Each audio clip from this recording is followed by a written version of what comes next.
La filosofía es una de las más desmeritadas disciplinas en un mundo obsesionado con la técnica y con la productividad. Pero la historia nos ha demostrado que, por el contrario, la filosofía ha sido siempre base fundamental del devenir de las civilizaciones. Pocos hombres han tenido un impacto en su sociedad y en la historia del pensamiento como aquel que tuvo el filósofo, militar, senador y maestro llamado Sócrates. En aquella Atenas que era la flor cultural de su tiempo, casa además de la famosa democracia ateniense, Sócrates no solo marca un antes y un después en la historia de la filosofía, sino que destaca valientemente en el campo de batalla y en los grandes conflictos políticos de su tiempo. Su condena a muerte llevada adelante por sus enemigos y su martirio permanecen inmortalizados en los anales de la humanidad como uno de los grandes relatos de honor y de sacrificio. Maestro de Platón, que a su vez fue maestro de Aristóteles, Sócrates volcó el pensamiento filosófico por los siguientes milenios al estudio del bien, del mal, de la virtud, de la justicia y sobre cómo llevar una vida recta. Y todo esto sin dejar nada por escrito. Hoy vamos a conocer su fascinante vida. Les habla Reinaldo Carrillo, esto es La Nueva Enciclopedia, y les recuerdo que nos pueden dar un gran apoyo para poder seguir haciendo este trabajo, simplemente dejando sus comentarios, dándole me gusta a este video y compartiendo el material con todos sus conocidos. Abajo también pueden conseguir un enlace del Patreon, donde cualquier colaboración es más que bienvenida. Sin más nada que agregar, empecemos. La información que tenemos de primera mano sobre Sócrates llega principalmente de su discípulo Platón y del historiador Jenofonte. Son fuentes problemáticas a nivel historiográfico por diversas razones, pero a partir de ellas, junto a otras fuentes posteriores, se ha ido construyendo una aproximación a la biografía de nuestro protagonista. Se cree que Sócrates nace en Atenas en el año 470 o 469 a.C., hijo de Sofronosqui y de Fenarete. La profesión de los padres de Sócrates es asunto de debate, pero lo cierto es que Sócrates no pudo haber nacido en una familia de lo que llamaríamos la clase trabajadora. Al parecer su padre era un hombre de cierta estimación social, y es sabido que desde temprano Sócrates se paseaba por los círculos de distinguidos personajes de la política ateniense como Pericles y Simón. Sócrates vive su juventud durante el llamado siglo de Pericles, que es como la historiografía ha llamado una parte o todo el siglo V a.C. en la antigua Atenas. El general y político Pericles gobernó Atenas por elección de los ciudadanos atenienses desde aproximadamente el 460 hasta el 430 a.C. En esta época la ciudad experimentó niveles de florecimiento y prosperidad jamás alcanzados por otra ciudad griega antes y quizás después. Prosperaron las distintas artes de la mano de personajes como el escultor Fidias, el pintor Polígnoto y los dramaturgos Esquilo, Eurípides y Sófocles. Herodoto, el llamado padre de la historia, también vive en Atenas durante este periodo. A pesar de su corta población de unos 230.000 habitantes, Atenas era para el final del siglo de Pericles una hermosa ciudad con grandes templos y edificaciones públicas. Las murallas del puerto de Pireo, las estatuas de los dioses y el Partenón formaban parte del paisaje que acompañaba la calorada vida pública de los atenienses. Por otra parte, desde el 508 a.C. y durante y después del siglo de Pericles, Atenas se gobernaba bajo el sistema que ha pasado a la historia como una de las cunas de la democracia, la famosa democracia ateniense.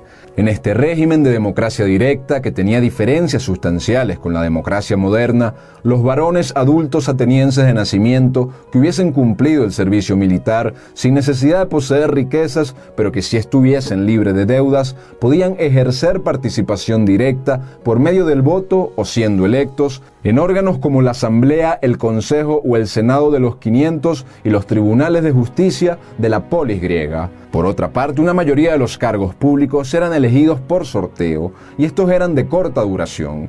Por ejemplo, el presidente de la Asamblea que pasaba decretos lo era solo por un día y los senadores lo eran solo por un mes. Los arcontes de funciones religiosas lo eran por un año. Los únicos cargos que eran asignados por votación eran los tesoreros y los llamados 10 estrategos, que eran los prestigiosos hombres encargados de dirigir Atenas en la guerra y en diversos asuntos de política interior y exterior. A su vez, en la política ateniense había dos facciones preponderantes con sus diferentes matices. Los que han sido llamados por algunos como conservadores, caracterizados entre otras cosas por estar opuestos a la elección de magistraturas por sorteo. Y del otro lado, los que han sido llamados por otros como demócratas, que apoyaban el sistema vigente de aquella Atenas. Sócrates, como veremos más adelante, tuvo que enfrentarse a ambas facciones en distintos momentos de su vida. Al mismo tiempo, es fundamental recalcar que la Atenas dorada que gobernó Pericles se originó también de las famosas guerras médicas, el duro conflicto militar que se desencadenó entre el imperio persa y las ciudades-estado griegas. Desde el 478 a.C., Atenas lidera una coalición de 150 ciudades griegas en contra del afamado rey Jerjes de Persia, que eventualmente conduce a la victoria griega. La riqueza de Atenas, aunada a la necesidad de reconstrucción posterior a la guerra y el singular sistema político democrático de este pueblo, fueron las condiciones que atrajeron a todo tipo de artistas e intelectuales del mundo griego a Atenas.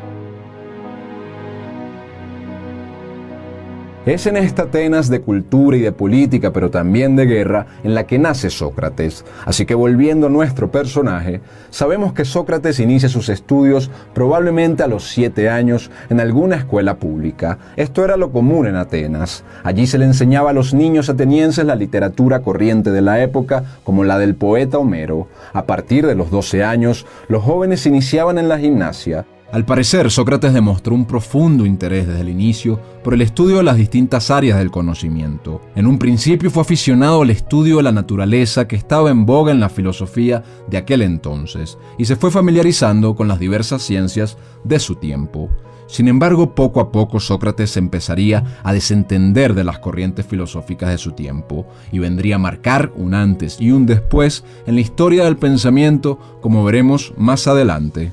Al cumplir los 18 años, Sócrates pasa por la omicacia, una ceremonia donde será registrado como ciudadano ateniense y se juraba cumplir con las obligaciones de la polis, empezando con un entrenamiento militar de 2 años. Desde estos servicios, Sócrates se destaca por su robustez y por su vigor físico. A su vez, según Platón, por aquellos tiempos de estudios durante el 450 a.C., Sócrates conocería a los reconocidos filósofos extranjeros Parménides y Zenón de Elea en las Pantaneas, que era un festival ateniense celebrado cada 4 años. De la vida de Sócrates inmediatamente posterior a su entrenamiento se sabe muy poco.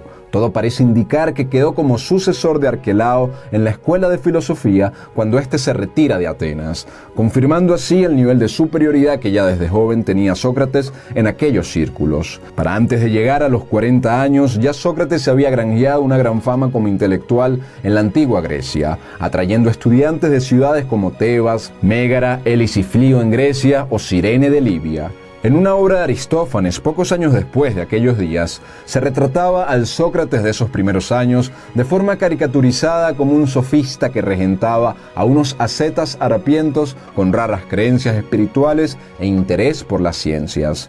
El término sofista en la Grecia clásica se le daba a los maestros que viajando de ciudad en ciudad conseguían fama y fortuna cobrándole a los jóvenes por enseñarles de retórica, es decir, del arte del habla. Los sofistas cultivaban el recurso de la persuasión y abogaban por el relativismo en los conocimientos. Con tal de lograr convencer en tribunales y asambleas, los sofistas no escatimaban en el uso de argumentos falaces o incluso completamente mentirosos. Esto les ganó en un primer momento el desprecio del sector más conservador de la sociedad ateniense y más adelante también el desprecio de Sócrates y de sus sucesores. Sin embargo, en estos años iniciales, Sócrates se mantiene más o menos ligado a estos círculos sofistas, hasta que su vida da un giro radical prontamente que lo apartaría de estas corrientes filosóficas. Para los griegos de la época clásica, el oráculo de Delfos era una figura de tremenda relevancia religiosa. Desde aproximadamente el siglo VIII a.C., en el contexto de la adoración del dios Apolo, la pitonisa de Delfos, que era una sacerdotisa que se creía que recibía visiones de origen divino, era consultada por los griegos de todo el mundo para obtener respuestas divinas a sus inquietudes. Platón refería que antes de haber Sócrates cumplido los 40 años, un amigo de este, Querofonte, visitó el oráculo de Delfos y le inquirió la siguiente pregunta: ¿hay un hombre vivo más sabio que Sócrates? A lo que el oráculo le respondió: no hay hombre vivo más sabio que Sócrates. Esta revelación impactó de sobremanera a Sócrates. Sócrates dudó del oráculo y comenzó a buscar, por su parte, personas que seguramente eran más sabias que él. Luego de conversar con los más intelectuales de la región, Sócrates concluyó que todos conocían menos de lo que realmente creían conocer, incluyéndolo a él mismo. De estas reflexiones, Sócrates parte en un nuevo viaje y con una nueva postura frente a la vida, por la que es conocido hasta el día de hoy. Su famosa frase de "yo solo sé que no sé nada". A partir de esta honestidad intelectual, Sócrates se dedicó a lo que consideraba el mejor método para la reflexión, que era la conversación, el diálogo y la discusión profunda con el otro, generalmente respondiendo con preguntas que incitaran al locutor al pensamiento y a la realización de que sabía mucho menos de lo que creía saber. Esto es lo que se ha llamado como la mayéutica socrática, hacer que el mismo interlocutor descubra sus propias verdades o resuelva un problema mediante la realización de preguntas hábiles. Sócrates sintió esta revelación de Delfos como una misión asignada por origen divino, en la que debía esforzarse para alcanzar la verdad y así ayudar a los demás a alcanzarla. De esta forma empieza la labor con la que Sócrates divide la historia de la filosofía y del pensamiento en dos. Antes de él, la filosofía de los llamados presocráticos, y después de él, una filosofía nueva. Es imposible condensar en unos párrafos el hito que significó Sócrates para el pensamiento en el mundo. Antes de Sócrates, la filosofía se enfocaba en los fenómenos naturales, en la física, en los astros, y muchos de estos filósofos creían que la realidad última era física. Por otro lado, los sofistas eran unos filósofos encargados del arte del habla, puramente de la retórica. Sin embargo, Sócrates viene a decir que el centro de la filosofía debe ser el entendimiento de lo que es bueno y lo que es malo, es decir, el entendimiento de la moral, de la virtud, del amor, de la justicia y en esencia sobre cómo llevar una vida recta, conceptos que para él eran valores objetivos y no relativos como para los sofistas. Tras la obra de Sócrates, casi toda la filosofía que vino en los próximos 2 milenios, la de Platón, la de Aristóteles, la de los escolásticos cristianos y muchos otros, se enfocó en numerosas cosas, pero su centro fundamental fue la búsqueda del discernimiento entre lo que es bueno y lo que es malo. Esta dimensión ética del pensamiento y sus consecuencias en la vida humana tienen como pionero a Sócrates. Sócrates creía que el hombre era malo por ignorancia y que tras el conocimiento del bien era imposible para el hombre evitar su búsqueda. El alma para él, que era una mezcla del carácter y de la inteligencia, era inmortal y si un hombre vivía con rectitud, podía trascender al otro mundo, cuestión que luego es planteada por Platón y desarrollada con mucha más profundidad por el cristianismo. Estas reflexiones sobre el bien y el mal tampoco escapaban de la filosofía política. Si bien Sócrates nunca se decantó de lleno por una facción política, sí era crítico de la famosa democracia ateniense. Creía que los más sabios eran los más aptos para el ejercicio público, por lo que se oponía a la elección de cargos por sorteo y a las votaciones como la principal forma para determinar lo que era mejor para el bien público. Sin embargo, siempre fue respetuoso de las leyes atenienses. A su vez, Sócrates no estaba muy interesado en adentrarse en la política. Consideraba que no estaba en posición de dictaminar la vida de otros mientras él todavía estaba descubriendo la mejor forma de vivir la suya. Es mucho más lo que significó Sócrates para el pensamiento, como veremos en otros videos. Ahora bien, la vida de Sócrates estuvo lejos de ser solamente una vida de reflexión. Aunque no sea tan conocido, el filósofo tuvo una intensa etapa en el mundo militar y en el mundo político que terminaron por inmortalizar su nombre. En paralelo a esta gran revolución del pensamiento y de la conciencia que se estaba originando en la mente de Sócrates y otras grandes mentes griegas de aquel momento, también estaban acumulándose desde hace varias décadas fuertes tensiones entre Esparta y Atenas, debidas principalmente al creciente poderío imperial que estaba acumulando Atenas en aquel momento, desembocando para el año 431 en la llamada Guerra del Peloponeso. Esta guerra entre Esparta y Atenas, que vendría a durar casi 3 décadas, coge a Sócrates en el apogeo de su vida. Las intrigas políticas y militares internas de Atenas durante el transcurso de esta guerra van a ser fundamentales para entender el fatal destino que le vendría a Sócrates. Para el año 431, cuando explota el conflicto, Sócrates tenía 39 años e íntima cercanía con los políticos intelectuales más importantes de Atenas. Era una figura respetada y aunque Sócrates sería mentor de importantes miembros de las facciones conservadoras de Atenas, como el mismo Platón, Sócrates nunca se suscribiría de lleno ni a la facción conservadora, ni a la facción democrática, ni a algún partido en particular. Por otro lado, durante la primera década de la guerra, Sócrates se casa con Jantipa, que le da 3 hijos. Suele decirse que Jantipa era una mujer insufrible y venenosa, pero por el contrario, lo más probable es que tuviese una relación muy cercana y cariñosa con su marido Sócrates. Más allá de lo que dicen algunos autores de otra presunta esposa, lo más probable es que su única esposa haya sido Jantipa. En esta primera década de la Guerra del Peloponeso, conocida como la Guerra de Arquidamo, Sócrates cumpliría un destacado servicio como hoplita, es decir, como soldado de infantería, que incluyó su participación en el asedio de Potidea del 431 al 430 a.C. y las batallas de Delio en el 424 y Anfípolis en el 422. Se relata que Sócrates tuvo un arrojado valor durante estas campañas, salvando en una ocasión la vida del general Alcibíades, que también era amigo suyo. Platón puso en boca del general Laques esta sentencia: si toda la fuerza ateniense se hubiese comportado como Sócrates en la derrota de Delio, se habría transformado en una victoria. Pocos años después de esto, en el 415, su amigo el general Alcibíades fue acusado como resultado de las intrigas internas de Atenas por supuestas burlas religiosas a uno de los cultos del Estado y se le ordenó regresar de inmediato para ser juzgado. Sin embargo, Alcibíades huye y en su ausencia lo condenan a muerte.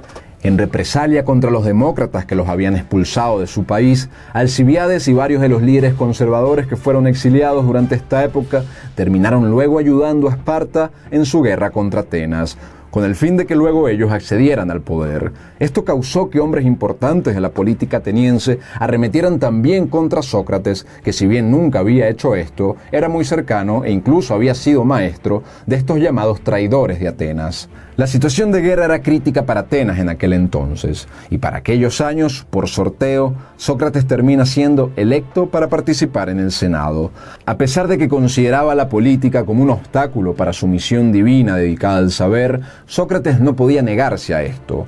De esta forma, a Sócrates le toca convivir y en varias ocasiones oponerse a un Senado donde ya eran habituales los procesos irregulares e ilegales, en medio además de una guerra con Esparta que no se veía victoriosa. Uno de estos casos durante la guerra a los que Sócrates se opone sin éxito fue el llamado Juicio a los Generales en el año 406 después de Cristo, donde numerosos generales atenienses fueron condenados a muerte por su mal desempeño en la guerra y presuntamente también por causa de intrigas políticas, a pesar de que la manera en la que fueron condenados violaba la ley ateniense. Los generales terminaron condenados, sin embargo Sócrates se opuso hasta el último momento a este proceder y se ganó con ello más enemistades dentro de las facciones políticas atenienses. Finalmente, tras más de 25 años de guerra, en el año 404 a.C., Esparta derrota y humilla militarmente a Atenas. Como habíamos dicho, importantes líderes atenienses conservadores habían apoyado a Esparta en esta guerra contra Atenas. Así que con el apoyo del general espartano Lisandro, tras la derrota de Atenas, se instaura en esta ciudad un comité de 30 magistrados atenienses extraídos de la aristocracia ateniense y de los círculos conservadores que habían vuelto desde el exilio. Este nuevo gobierno, que algunos historiadores han llamado como el gobierno de los 30 tiranos, empezó a reformar las leyes para transitar del régimen democrático a uno de corte más aristocrático. Pronto esto se convierte en una revolución de la nueva clase gobernante conservadora en contra de sus enemigos, desterrando a demócratas, ejecutando a disidentes y confiscando propiedades. Anticipados a la influencia que tenía la voz de Sócrates, el nuevo gobierno también inicia una campaña de intimidación en su contra. Esto lo hacían a pesar de que 2 de los principales líderes del gobierno de los 30 eran cercanos a Sócrates y que Sócrates más bien había sido incriminado de ser partidario a los conservadores. Primero usaron una nueva ordenanza que prohibía la enseñanza de la oratoria y se le citó para prohibirle hablar directamente con hombres jóvenes. Sócrates argumentó lo irrisorio de la orden y recibió amenazas por ello.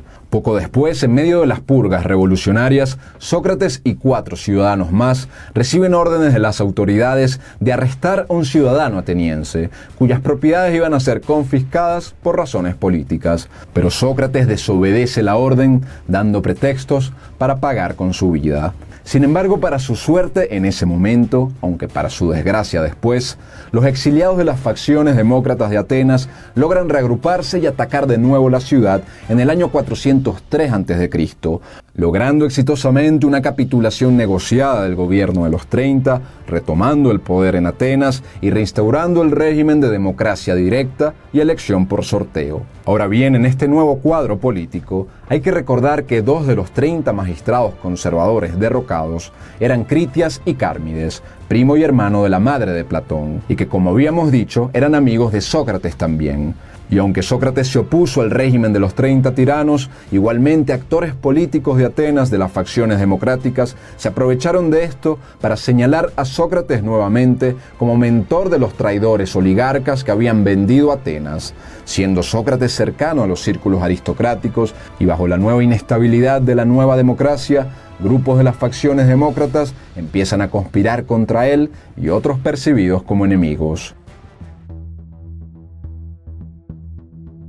Con el fin de presionar el destierro de Sócrates, Anito, un político demócrata, venía pidiendo un proceso en contra del filósofo desde el 403 a.C., pero no se pudo llevar a cabo sino hasta el 399. Convencidos de que la palabra sabia de Sócrates era un peligro para ellos y valiéndose de un conocido fanático religioso llamado Melito, resuelven denunciar a Sócrates de los siguientes delitos: de no reconocer los cultos del Estado, de introducir nuevas prácticas religiosas y de corromper a la juventud, pidiendo para ello la pena de muerte.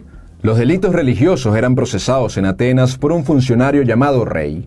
El rey luego procedía a someter el caso a la voluntad de un jurado popular que en el juicio de Sócrates estuvo compuesto por 500 hombres. Además, en la defensa ante el tribunal el acusado debía defenderse por su cuenta.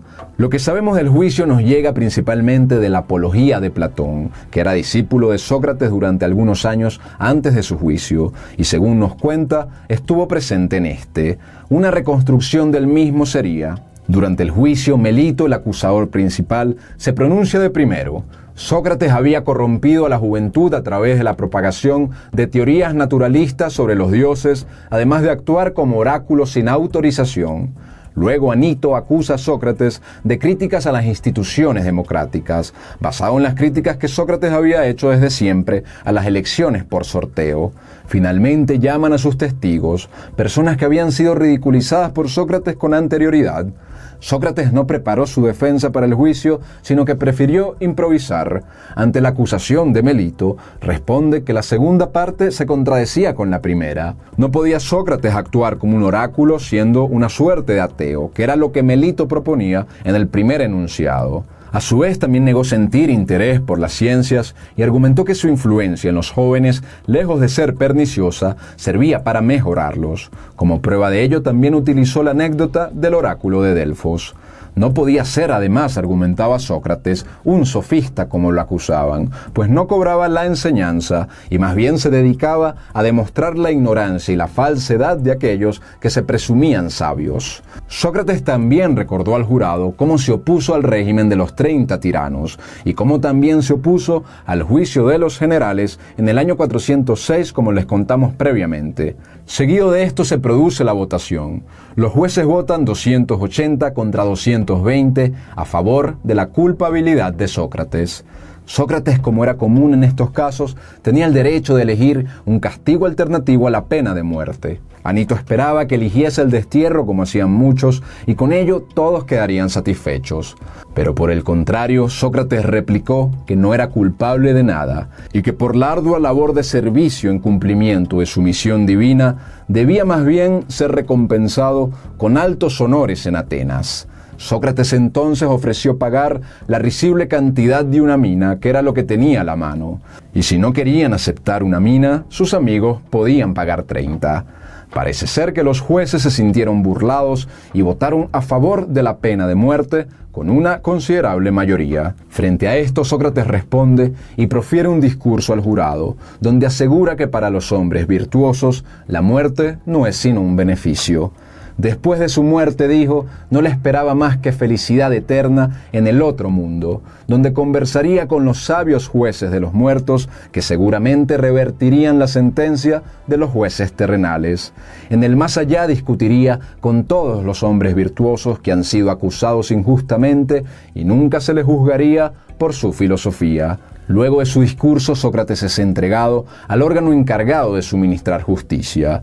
Como una limpieza ritual de Atenas impedía que durante cierto periodo del año se ejecutaran reos, su castigo se postergó hasta el final de la purificación. Encerrado en un calabozo, amigos hicieron gestiones para sacarlo de la ciudad, pero Sócrates se negó, argumentando que aquello se oponía a sus principios. Llegó así el día de la ejecución.